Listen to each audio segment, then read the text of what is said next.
And my name is Jesse. I'm the local curator of this exhibition. In the exhibition, Towers of Tomorrow from the Sydney Living Museum, we have 20 pre-constructed towers that represent some of the largest towers in the world, some towers that have held that position in the past, and some that are in the top running at the moment, including the tallest tower in the world. This one right here is the Taipei 101, and you can see some of the really interesting colors involved in this one. One of the interesting facts about this Lego construction is the changing colors of the external windows of the tower, which really transform from a green to a blue over the course of the day, depending on how sun and light hit them. Very difficult to replicate with Lego, but he was able to do his best by using layers of blue and gray, transparent and semi-transparent Lego pieces. All of these towers are to the same scale, so if you look at two different towers, you can really compare their relative heights, and their overall dimensions are an accurate reflection of their relative sizes in real life. It's a 1 to 200 scale, so if you imagine 200 of these towers stacked on top of one another,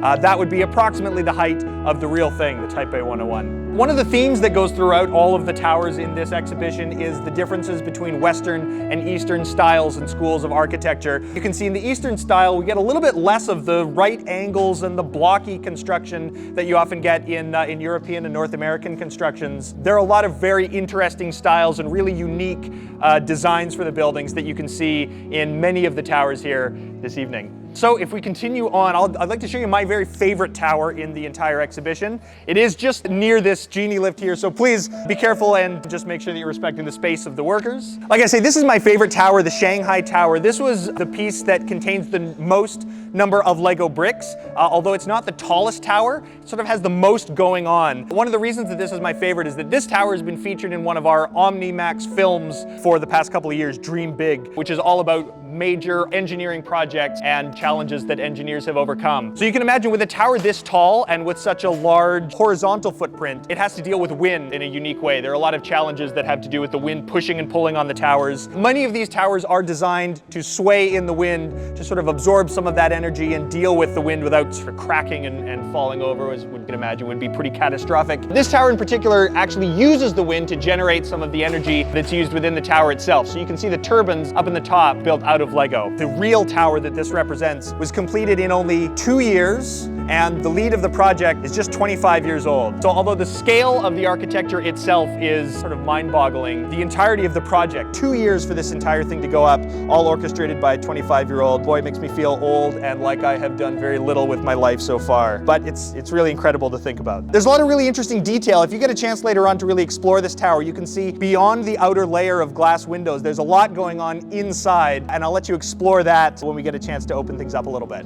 So the Burj Khalifa is currently the tallest tower in the world. As I say, all of these towers in the exhibition are to the same scale, so it is also the tallest Lego tower that we have here as part of Towers of Tomorrow. And again, you can see the Eastern style of architecture allows the building's designers to be a little bit more creative than you see in the Western style buildings on the table right behind us here. These three are all New York buildings, and although there is an excellent amount of creativity, a lot of really amazing design, especially in the more modern ones over to the right with overhanging cantilevered sections and interesting curves to the building, they are still very vertical, lots of right angles and rectangular aspects to the construction. There's a little more curves and terraces and sort of a triangular footprint to the base with this one that's really incredible. Boy, I've been to see some of these New York towers, and they're hard enough to wrap your head around standing at the base or on the observation deck of the Empire State Building. To imagine a tower fully twice as large is something I'd love to see. It's hard to imagine being 1/200 scale myself and looking up at the top of that tower from the bottom. Some of the unique challenges behind a tower this large are, again, the wind. The very top section of the Burj Khalifa actually moves so much in the wind that it's very difficult to inhabit the top few floors. So actually in the real tower, the top section is largely uninhabited, both because of the movement in the wind and also the challenges involved in getting water up that high. It's not an insurmountable challenge, but in order to pump water all the way to the top, the infrastructure throughout the rest of the building would have to be built quite a bit more robust than it actually is. So for the lack of water pumped all the way to the top and the movement in the wind, like I say, at the moment, the very top sections of this actual tower are not inhabited. But that still counts towards the record for the tallest freestanding structure in the world in the United Arab Emirates. Quite a construction. There's also some really interesting technology that goes into the glass. You can imagine that in in that part of the world, the United Arab Emirates, they have to deal with a lot of sandstorms, and with the kinds of glass and outer structure of the building that we use in traditional architecture, there would have to be multiple cleaning crews constantly working on cleaning off the glass. There's actually over $1 billion worth of glass alone in the real tower, a high-tech version of the glass that does not need regular cleaning, even with the sandstorms that the tower is exposed to. So you can imagine building these towers out of Lego is almost as incredible a feat as building the towers in real life, and it's even more incredible when you consider that all of these towers, the 20 towers on display in the exhibition here, were all built by one person who's associated with the Sydney Living Museum in Australia. It took him about 6 months to complete all of these towers, which is an enormous amount of work. I'm amazed that he was able to get it done in that amount of time, but it is 6 months of full-time work just putting Lego pieces together. It's actually over 500,000 Lego bricks go into the towers themselves. That's not counting the free buildable Lego bricks. Just in the 20 constructed towers, it's closer to 600,000 individual Lego bricks. So quite an undertaking.